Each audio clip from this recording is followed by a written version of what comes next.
Bonjour Daniel. Bonjour. Bonjour Thomas. Bonjour Marine. Quelles sont les nouvelles? Ben, écoute, tu vois, je suis en train de regarder ce qu'on avait mis au point, nous, à la boutique santé, c'est de l'arpagophytum. Un arpagophytum qui vient d'Afrique, qui est une plante anti-inflammatoire qui est très connue depuis des dizaines d'années. Puis il y a le saule blanc, tu vois ici le saule blanc, qui est une molécule aussi dont on a extrait l'aspirine, on va dire comme ça. Et puis ici, mon ami, le docteur Thomas Picom, ben, en fait, il a fait une découverte qui est très intéressante, ça s'appelle l'hyprinol. C'est un extrait de moule verte de Nouvelle-Zélande, que moi j'ai connu du temps du professeur Bernards, qui avait été soulagé par ce produit-là, mais c'était la moule verte des gélules entières. À l'époque, on ne savait pas ce qui faisait du bien. Est-ce que tu peux nous dire un mot de ta découverte? Avec grand plaisir. Donc l'hyprinol, c'est pas vraiment ma découverte, c'est la découverte du professeur Alpern. Il faut rendre à César ce qui appartient à César. Qui est rhumatologue? C'est un rhumatologue, professeur au Collège de France, donc, ce qui est une fameuse référence. Et ce professeur, donc aujourd'hui a 95 ans, 95 ans en France, vit aux États-Unis. Je l'avais encore au bout du fil la semaine dernière. Et donc ce professeur a découvert que les Maoris en Nouvelle-Zélande, qui étaient près de la mer et qui mangeaient ces moules vertes, n'avaient pas de problème articulaire, pas de problème d'arthrose, de rhumatisme. Tandis que la même population qui était à l'intérieur des terres était perclue de rhumatisme, et il s'est posé la question pourquoi. En réalité, il a découvert très rapidement que c'était lié à cette consommation des moules.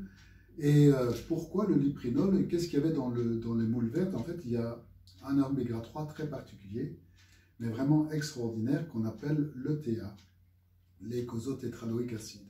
On connaît tous l'EPA, le DHA, en tout cas beaucoup de monde le connaît, les oméga 3 d'huile de poisson, déjà qui ont un effet anti-inflammatoire. Oui, mais on s'est rendu compte que l'ETA, c'est encore plus anti-inflammatoire que l'EPA DHA, et 200 fois plus actif que cette huile de poisson, parce qu'on a fait des études cliniques sur les problèmes articulaires, ce qu'on appelle les coxarthroses ou les gonarthroses, en double aveugle, et on a montré que par rapport à l'huile de poisson, on réduisait de 90% les symptômes du rhumatisme au bout de 3 mois, en prenant 8 gélules par jour de ceci, tandis qu'avec l'huile de poisson, on diminuait que de 10%. Donc c'est assez extraordinaire.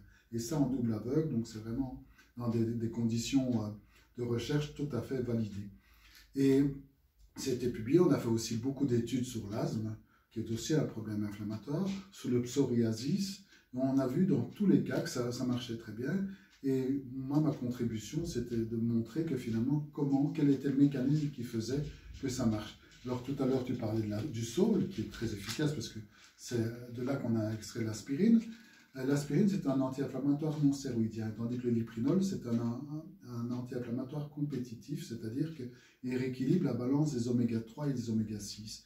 Et c'est presque homéopathique, parce qu'à très faible dose, à une très faible dose de lyprinol, on va arrêter cette cascade arachidonique qui produit les molécules de l'inflammation. Donc c'est vraiment la molécule anti-inflammatoire, la découverte à mon avis du siècle. Et je disais hier que finalement c'est pratiquement la même découverte que la découverte des antibiotiques il y a 100 ans par Fleming. C'est vraiment... Oui, parce qu'on ne se doute pas que l'asthme c'est inflammatoire. C'est ça. Ou que le psoriasis serait inflammatoire. Aujourd'hui, 90% des maladies ont une composante inflammatoire. Et c'est pratiquement toutes les maladies modernes liées à notre mode de vie et un excès d'oméga 6 dans notre alimentation et une carence en oméga 3. Voilà. Voilà. Donc tu conseilles de le prendre une grosse dose le soir pour il faut atteindre le seuil d'efficacité, c'est-à-dire que généralement pour une personne entre 60 et 80 kg, je conseille de prendre au moins 8 gélules pendant 4 à 5 jours pour vraiment arrêter cette inflammation et cette fabrication. Ces œdèmes, parce que c'est souvent le premier symptôme de l'inflammation, c'est un gonflement, c'est la rougeur, la chaleur et le gonflement. Et l'œdème, et c'est cet œdème qui cause finalement des douleurs après, par exemple dans les sciatiques, c'est la compression du canal qui fait que le nerf est comprimé et on a une sciatique, on a mal au dos et ainsi de suite. C'est vraiment très important, c'est d'arrêter finalement ce gonflement. Et lorsqu'on a une blessure ou une entorse par exemple, prendre de l'hyprinol en grosse quantité, le lendemain c'est fini. Voilà.